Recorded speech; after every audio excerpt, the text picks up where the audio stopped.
Ana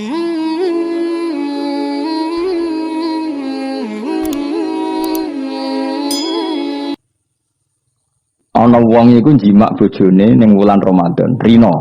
Napa? Rina. Hukume piye? Njimak bojo ning Ramadan hukume batal ora, Rin? Batal. Pinter pinter separo lah.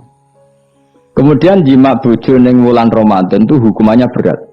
Yaitu kafaronya selain qada harus merdekakan budak atau puasa 2 bulan berturut-turut. Kalau ndak memberi makan orang 60 orang miskin, satu miskin atau orang satu mud, pokoknya berat hukumannya. Disebut fidak kubro. Ya. Lalu menurut Imam Syafi'i, pelanggaran dengan sanksi seberat itu adalah hanya untuk jima. Sehingga kalau kamu batal lewat makan, ya tidak kena hukuman seberat itu karena makan tidak jima ya tidak makan. Cara cangkem elek wis suwe mbah nang jima ra makan ra jima. Cara cangkem elek ya. Mergo jima dianggap terlalu seru, meskipun halal dianggap seru.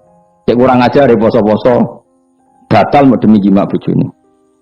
Ya tentu iki contoh bojo ayu, bojo elek wis ora kepikiran. Ya coba bayangno mosok lho Gus, ngempet sedina ra kowe bojomu elek dadi ra bayangno. Kowe iku aja bayangno ambek awakmu to. Iki bayangno iku wong Arab mangane daging, ke mangane mendoan. Mendoan tempe kamane. Apa sing tahu apa bacem yo? Tahu susur terus apa?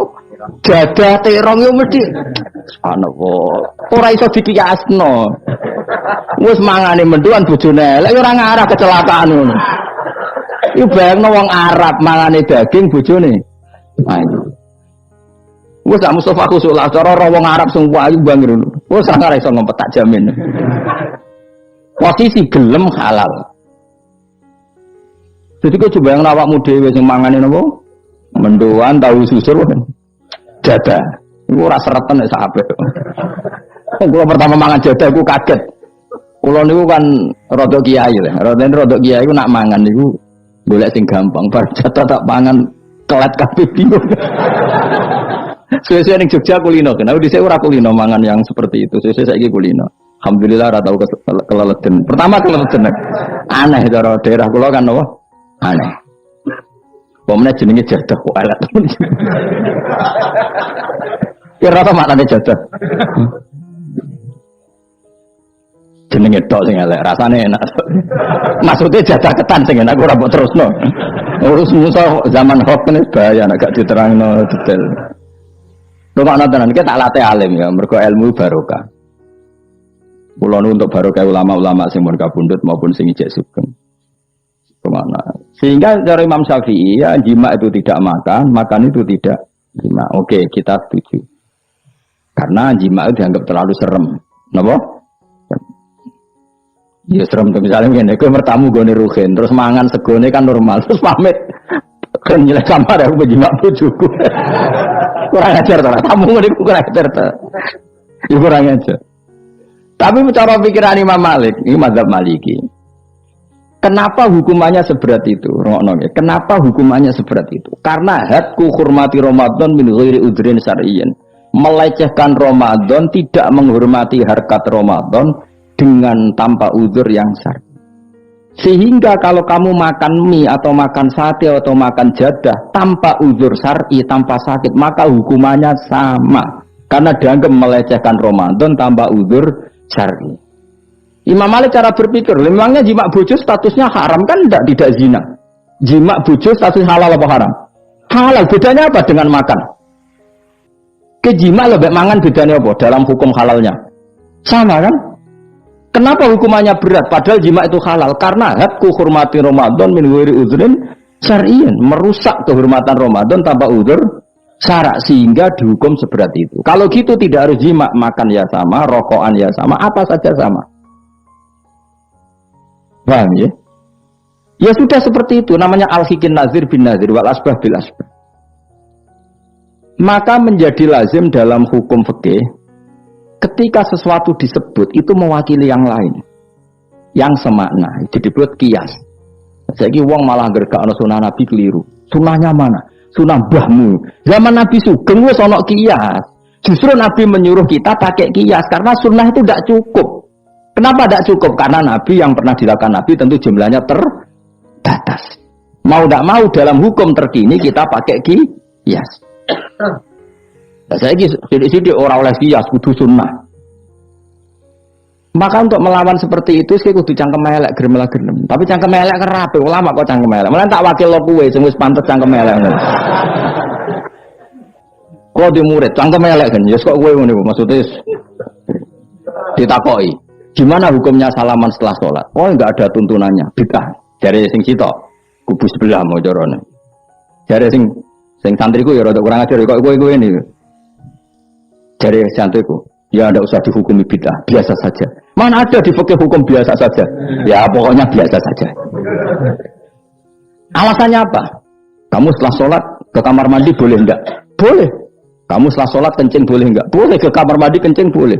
Lalu nyalakan HP boleh. Nah kenapa kalau salaman enggak boleh? Bedanya apa dengan nyalakan HP? Waduh cangkem elek. Iya cerita cangkem elek. Maksudnya itu akhirnya satu-satu yo satu-satu. Lah kula sebagai kecelok wong alim do takok aku, dua-duanya takok. Cara jenengan sepundi? Padha nganggure ya meneh. Lah kok saged Gus? Ning dinggon argumentasi hukum kok ketemu pangeran debat, ben pangeran sing mutusno. Karena ini ku sepodo lucune. Padha lucune lho wong padha nganggure debat ngono lah opo. Nek wong parek pangeran, bar salat ben nguyo timbang nguyo ning masjid. Sing kepengin salaman nggih monggo salaman. Ora mbek wong ayu mbek Rugen Mustofa ndak habis sahabat nang padha. Ya monggo. Sapi jagungan nggih monggo wis biasa wae. Sementing nak bersolat bar salam wis aja salat meneh, engko salat bak dia. Jadi dulu Nabi malah nak bersolat mesti omong-omongan. Mergo kesunatane memisah salat fardu dan salat sunat. Maka lakukan sesuatu, di antaranya merubah tempat duduk atau ngendikan. Jadi dulu itu enggak terikat. Ayo, ngono iku jenenge kias. Kalau kamu bersolat, boleh enggak kamu setelah sholat nyalakan HP? Ya boleh. Boleh enggak setelah sholat nge-SMS orang? Ya boleh. Kok enggak dihukumi bid'ah? Kenapa salaman tok yang tersangka? Nah itu kias. Tapi kalau terus mendingin berhubung sama-sama enggak ada dalilnya, milih yang enggak salaman. Tepaan pinggirnya kira cocok. Ya, tapi ada ngono jujur, yang ini enak cocok salaman, nak cocok terus usah. Malah angel meneh kan hukum ngono kan. Tapi susahnya apa sih kita tidak ngomong seperti itu? Sing salaman yo keben, wong ini alam demokrasi. Sira salaman yo keben ya biasa wae. Wong bar salat itu perintah pangeran eling pangeran. Ya sudah. Ana sing eling pangeran lewat salaman, ketemu wong mukmin. Ana sing carane eling pangeran nduwi lu terus maca tasbih. Ana sing nganggo tasbih bid'ah, nganggo drijine. Ya monggo sementing aja misoi wong. Susah ya apa sih? Waras sithik maksudnya ilmiah sithik. Nah sekarang saya tak bedheki, saiki mazhab Maliki apa Hambali, apa Syafi'i. Mau lho bedhekanmu ya. Maka terus diputuskan kalau enggak ada sunnah Rasul maka al-hikin nazir bin nazir, hukum sing mirip-mirip. Sekarang begini misalnya contohnya. Saya berkali-kali cerita, ini anekdot tapi nyata. Ada seorang alumni penggaweane nabok ibu Juni. Nabok itu kan dengan tangan. Nabok dalam bahasa Jawa dengan tangan kan. Bareng dia ini dilapuri. Karena hen jogeman nabok ibu Jumu. Gang rong wulan bojone Rugen lapor aku. Gus sakniki mboten naboki, nyadui. Bareng Rugen tak coba. Hen kok sik nyadui piye? Jare sing haram naboki Gus. Sakniki tak leh nyadui. Terus aku mending ngene, yo aja nyadui. Gang rong wulan bojone lapor. Sakniki ngidoni. Hanya karena terjebak tekstual, apa? Tekstual. Berhubung naboi tidak nyadui, kalau naboi haram nyadui mesti haram, itu terjebak apa? Tekstual. Coba kalau dia waras sedikit, makna haram naboi itu menyakiti. Saya ulang lagi, makna haram naboi itu maka nyadui juga sama, ngidoni juga sama, ngember nganti utang-utang tonggo yo sama, karena itu sakit loh perempuan utang-utang itu. Pemilih di cerdas ngono, terus kita koi sunnah rasulnya mana? Baru saya. Ya malah nak pangeran ngendikan wong tua mau fala taqul lahuma uffin. Jangan katakan hus, terus dia mending jancuk bapak. Loh, kok muni jancuk? Kan tidak uffin. Waras orang wong sing muni. Gue semuanya ora lah. Maka sebetulnya zaman Nabi itu sudah ngendikan al-hikin nazir bin nazir. Sehingga kalau orang tua haram dikatakan hus, maknanya haram bisa itu yang maknanya sejenis maka sama. Jadi mulai dulu kias itu ada, meskipun ya tentu jangan kebablasan. Meskipun yang tanpa ilmu itu kias yang kebablasan. Maka ini penting sekali ngaji. Nah, para delegasinya Rasulullah dulu dibekali gitu. Sayyidina Ali ditanya, terus kaidahnya yasiru walatu asiru basiru walatu nafiru. Bikin mudah, bikin ceria, jangan bikin susah. Bikin gembira, jangan bikin susah. Mulane kalau ngaji seneng guyon. Perkara ini kowe wis sumpek ning omah, rai-raimu wis rai sumpek. Lah wis sumpek ning nggon ngaji, disumpekno pisan. Kan sumpek double. Stres malah ngel-ngel wong. Jadi tidak guyon naik ben rileks, lali utang sejenak, no. Mereka nak dawe Nabi jelas basiru beri berita gembira. Ya soalnya toko ngaji ra paham lah swarga, soalnya kayak berita gembira. Mbok tenan mbok ora sok mben kok. Cocokane sok mben. Ya agak-agak tenan, aku ikhlas ya tenan. Mulane cara kiai kuno nak ngakali. Yo kowe ngaji be aku mesti swarga, asal ikhlas. Ana tambahane ana asal ikhlas wae.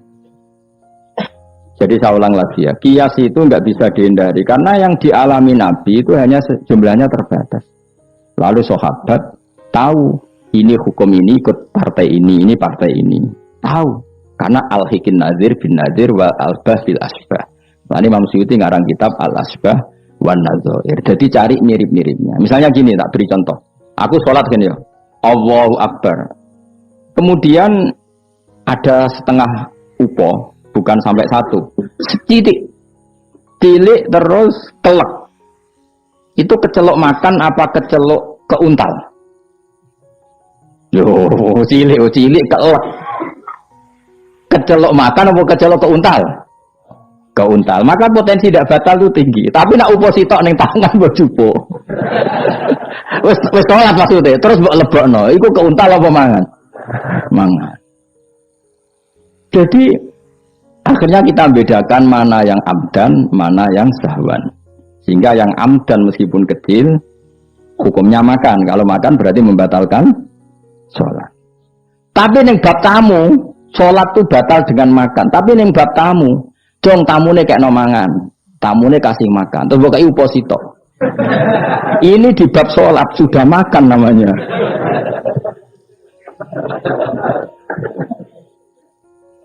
Paham ya? Neng bab sholat, neng darani mangan batal lu saupo apa kudu sak piring?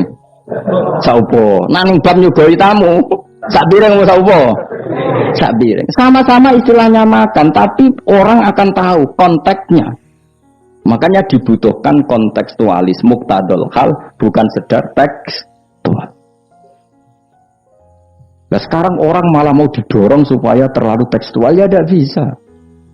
Apa ngajak goblok bareng apa? Lah nak nuruti bid'ah kowe ngaji bid'ah mana ada Nabi wa tafsir Jalalain. Wong Jalalain ora ngono. HP Nabi ora tau nganggo HP. Pemene WA nang tambah ora tau. Partai, zaman Nabi apa ono partai ngene. Sesuk tak takoki, lha kowe salat kok ning Indonesia, Nabi ora tau salat ning Indonesia.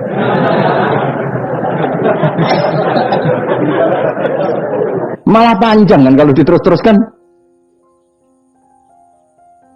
Maka kita hanya ngambil Nabi ku sholat itu sujud ning Allah Subhanahu. Maka yang penting itu sujud. Nabi ketika sujud itu baduke sak ngisore aliyah, sak ngisore bokong. Maka syarat saya sujud itu dari ulama-ulama bokonge kudu sak dhuwure baduk. Oke. Tapi tentu itu contoh kondisi normal. Lah saiki misalnya ana wong sujud delalah nggone ndas iku tingkat. Tetep sah ta ora? Kayak sujud ning gone daerah-daerah sing kayak ning Arab lho, nek saya haji ku sujud ning bokong lho. Ya sudah, jenenge darurat itu tidak kondisi normal, selalu istisna dalam keadaan darurat. Makanya ketika Imam Ghazali sama ingat betul. Umumatus syar'i makhsusatun bima naqalahu ulama uddin. Wa palo. Nak ben darani wong alim, utawa ya alim tenan, utawa ibu-ibu pokoke penting ngapal lho. Ya umumatus syar'i makhsusatun bima naqalahu ulama uddin. Atau gimana kolah ulama din samin. Sesuatu yang umum dalam redaksi syariat pasti ada istisna. Yang ulama itu tahu istisna itu pengecualian. Misalnya begini, saya ngomong gini. Nyekel bojone wong haram ta ora? Jawab ya. Jawab kan. Nyekel bojone wong haram ta ora? Haram mutlak apa ana pengecualian? Haram mutlak. Pemenang ayu kan tambah haram. Elek haram. Tapi tetap meskipun itu tidak diungkapkan ulama, semua ulama ngendikan nyekel bojone wong haram, haram besar. Ya selain haram rawan dibaca nek bojone Madura. Ya haram plus rawan dibaca. Tapi misalnya terus berdasar pegangan itu, sono bocah ayu kelintir ning selokan. Terus mbok baro. Kok mbok baro kan haram Gus. Ya mati lah dul. Meskipun tanpa istisna orang tahu dalam konteks seperti itu pasti istisna. Paham ya? Ad-darurat tubihul, maka harus kamu selamatkan. Lah anak wis selamat kok ijek mbok cekel iki. Iku mulai batas gitu. Meskipun takbirnya tadi haram memegang perempuan, haram melihat perempuan. Ada aturannya. Maka ulama kemudian membuat beberapa pengecualian. Haram melihat perempuan kecuali untuk kesaksian, untuk mulang, untuk mergawe. Untuk mergawe kalau wong soleh lah nak apil haji, gelem ra gelem ndelok pramugari. Kan ana pramugari kok Mustafa jenggoten-jenggoten. Kepengen wong Melayu tapi. Gelem ra gelem kan ke delok pramugari, tapi ya sekadar muamalat. Nah saya gitu orang cah nom-nom nakal. Gus kula delok cah wedok tapi muamalah ngopi. Waduh iku perkara. Sing muamalah ngopi ngene lho, ana kiai saleh lunga maro Jakarta, kepengin ngopi terus mandek, kebetulan bakule ayu, lha iku halal. Mergo niate ngopi kebetulan bakule ayu. Nak kowe kan mbok bidhe, mana bakul sing ayu? Terus mbok parani, lha iku beda. Yo, dadi beda wae. Nak kepengin halal yo. Kowe iku maro Jakarta yo. Gak pilih-pilih terus ngantuk ngopi, kebetulan bakule ayu. Terus ngopi mu sak kadare, umumnya ngopi 10 menit ya tetap 10. Lha iku insyaallah halal. Tapi nak kowe bidik sekian titik.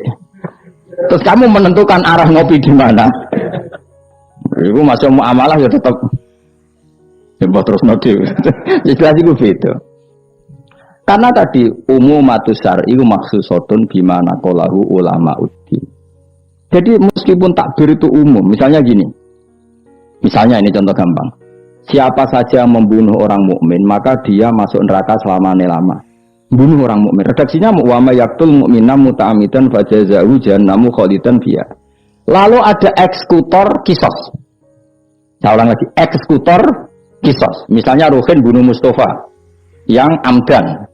Kan kena hukum kisos. Kemudian eksekutor ini bunuh Ruhin. Ini masuk ayat itu enggak? Enggak kan karena dia bunuhnya karena tugas.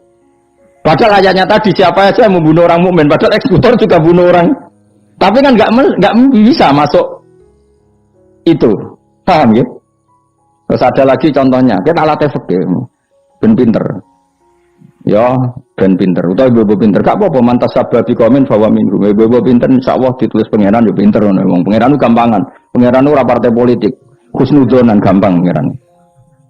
Jadi orang uang ibu soleh ditulis. Bukan karena Allah nggak tahu, piro-piro sing diebo-ebo wong soleh. Nah si bebo katokan cekak nih wong barat malah repot menurut paham ya. Misalnya ono wong ralim kok serbanan kayak protes, apa-apa. Nangi wong barat katokan tok malah repot. Terus ngono ae makome cek ngono mau. Contohnya nih, jutuk barangnya wong tanpa pamit haram tau ora? Haram. Terus yakin? Saya ini ono buajar gede, terus ini iso nyelametno iku debok pohon pisang tanggamu. Terus gue haram nak gak pamit. Mbok golek wonge ora ono banjir-banjir. Ki sedeng mati. Iku wajib ngetok tanpa pamit. Sing duwe wajib ngekeki izin suatu saat konangan iku. Nah nak nuruti fikih ya kudu izin. Nah, tapi hukum ini ki maksusoh ditertentukan dalam kondisi normal. Nak kondisi ra normal langsung kowe ngetok. Wet mau terus mbok go ngelangi. Iku halal tanpa izin. Nah kecuali ngene butuh sitok mumpung untuk izin ngetok 5. Sing 5 ben sing duwe kuwapok. Yo kurang ajar lah dul izin. Maka kemudian ulama menyusulkan kaidah ad-darurat tubihul mahdzur. Dalam keadaan tertentu ini boleh. Nah artinya gini, enggak bisa. Sidik-sidik sunnah Rasul ora bisa karena yang pernah dilakukan Nabi jumlahnya terbatas.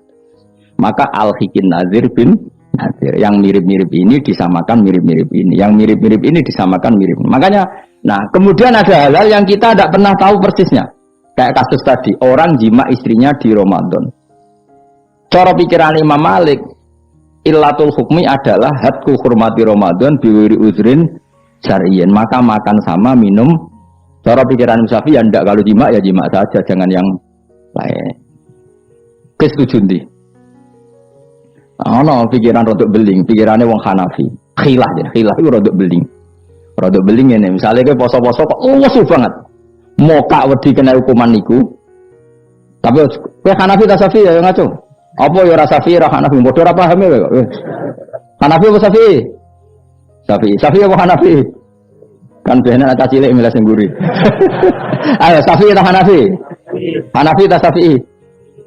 Bulan Bali ini cek Syafi'i luar biasa. Nah, cara orang Hanafi ngene, kowe nek Allah wesu banget kan. Kowe moka langsung wedi apa? Kena sanksi berat. Cara Imam Hanafi, khilai ke lunga. Jadi Allah wesu tak iki awas kena beling. Langsung dia paham berarti beling kabeh sing ngajar. Allah wesu, seling wah tuan Gus Bahan. Kan aduh, nak ndelok penyanyi dangdut kan gak untuk rukhsah. Karena rukhsahnya syarak hanya untuk taat. Jadi nak niatem ndelok dangdutan kan gak untuk rukhsah. Wah, Allah busuk banget. Cara ngene kan. Wah, sowan Gus Bah.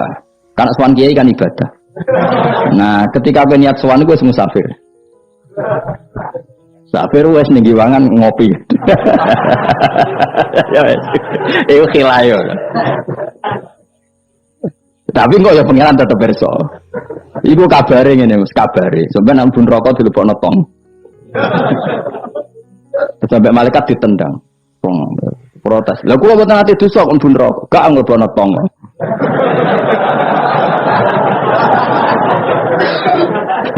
Jadi kok adu khilah-khilan mbek malaikat.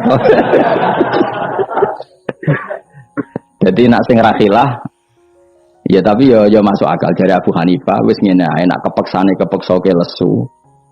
Kan sebetulnya syariat itu gampang, nak lesu banget sampai membahayakan fisik. Gak perlu ngolah kan kamu statusnya famangkana minkum maridon awala safar dengan vonis medis bahwa kalau kamu tidak makan pingsan misalnya cukup sudah boleh buka. Paham ya? Syariat itu luas. Makanya saya ulang-ulang lagi umumatus syar'i maksusotun bimana qalahu ulama uddin. Meskipun nas itu umum, ulama tahu catatan-catatannya, aturan. Jelas ya? Jadi saya mohon sekali, makanya anak kitab namanya Al-Asbah wan Nadhair. Jadi misalnya Nabi melakukan sesuatu, kita cari mirip-miripnya. Jadi misalnya Nabi kirim utusan ke Yaman, berarti Nabi di sentral dakwah, kemudian kirim delegasi ke kampung-kampung tertinggal. Ya kamu jangan harus Yaman. Misalnya di sini bisa Sragen, Boyolali, Jogja, Rembang, apa saja. Tidak harus Yaman. Jadi ngambil sunnahnya bukan Yaman. Aku saiki kok misalnya orang Indonesia kirim utusan yang Yaman, yo kalah alim le dul. Ning kono saya itu Umar Hafid orang alim-alim tapi mbok kirimi utusan. Jare niru Nabi dulu ya dakwahe kirim utusan yang Yaman. Mbahmu ngono ngarwan Yaman saiki malah gudange ulama. Said Abdul Haddad wong Yaman, Said Umar Hafid wong apa mbok dakwahi kiai pesolatan. Apa mbok ulang primbon. Lah nek nuruti sunah Rasul zaman iku tugase ning ndi? Sembrono. Maksudnya Yaman zaman itu maknanya nyuwun sewu daerah tertinggal zaman Nabi. Lah saiki wis dari pusat Islam. Jadi saiki Yamane diganti koyok moro dakwah ning daerah tertinggal. Ora kok Yaman sing saiki. Lha iku jenenge Al-Hikin Nazir bin Nazir. Kanjeng Nabi dikandani pangeran, ngene lho mat, kena dadi nabi, kowe ning Mekah atau ning Madinah, tapi ada delegasi di beberapa daerah niru peristiwa Nabi Isa. Iku jenenge wadrib lahum matalan ashabal qarya. Paham ya? Paham ya, soal yasinan mbek paham. Seneng aku di murid pinter-pinter seneng. Saya muni paham. Nyenengno guru ku ibadah. Tapi nak kira paham muni paham bodoh niku dosa. Jadi ganjarane sitok nyenengno guru, dosane sitok bodoni. Tapi tetap berarti ke ganjaran iku ditulis 10. Elek ditulis sitok, berarti bati songo. Ya kan al-hasanatu bi asri amsalihah, berarti piro? 10. Bodoni ditulis sitok, berarti cek piro?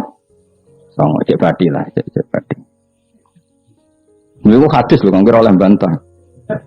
Ya, pokoknya agar manja bil hasanati falahu asyru amsalih. Wa manja bi sayyiati fala yujza illa misal. Iku Qur'ane ngoten, hadisnya jelas. Nah, apik ditulis pinten? 10. Iku wae 10 minimal, Kang. Nak tepaan malam apik banget ila sabimi atidifin ila atafin kasira dilipatkan 700 sampai ila atafin apa? Kasira. Mun kula terusno. A'at takhizu ana ta ngalap sapa ingsun. Bil hamzataini tetep gam-gam loro min huma taqaddam. Maksude iso tasil iso tahqiq. Fi angdartahum bahwa te atas istifham bi makna nafi kan maknane nafi. Min dunihi saking liyane Allah. Ghairihi tegese liyane Allah. Aku ngalap alihatan. Mosok aku iku mbok kongkon ngangkat alihatan ing pangeran. Asnaman tegese pira-pira pangeran. Sing iyurit nilamun ngersakno ning ingsun sapa Ar-Rahmanu Allah sing Rahman bidurin kelawan bahaya la tuhni mongko ora nyemugeno aning sang ingsun apa syafaatum syafaate asnaf. Masa saya disuruh menyembah berhala yang kalau Allah murka sama saya berhala itu tidak bisa berbuat apa-apa karena memang tidak bisa apa-apa. Podo-podo nyembah ya zat yang bisa melakukan apa saja yaitu namung Allah Subhanahu wa taala. Allati kan za'amtumuha kang nyangka sira kabeh ing aliyah mbok sangka sian ing manfaat. Padahal gak ada manfaatnya sama sekali berhala-berhala iku wala yung gitu lan ora iso nyelametno sapa para berhala ning ingsun. Uti wala yung gitu sifatu alihah disifati lafat alihah. Ini saat temen ingsun izan nalikane nyembah berhala. In abadtu tegese lamun nyembah ingsun kira wa ing liyane Allah. Iku lafi dolalin iku ing dalam kesesatan mubinin kang jelas bayinin jelas. Kalau saya menyembah selain Allah pasti sesat. Sarwan nyembah liyane Allah mesti sesat. Ini saat temen ingsun iki dawuh Habib An-Najjar. Ini saat temen ingsun amantu iman sapa ingsun bi rabbikum kelan pangeran sira kabeh. Fasma'u mongko ngrungokno sira kabeh ning ingsun. Ini bukti ya bahwa kebenaran harus dimaklumatkan ya. Jadi kebenaran harus apa dimaklumatkan karena ketika Habib An-Najjar sudah benar, saya iman kepada Allah. Allah adalah yang Tuhan hakiki. Fasma'un dengarkan ini.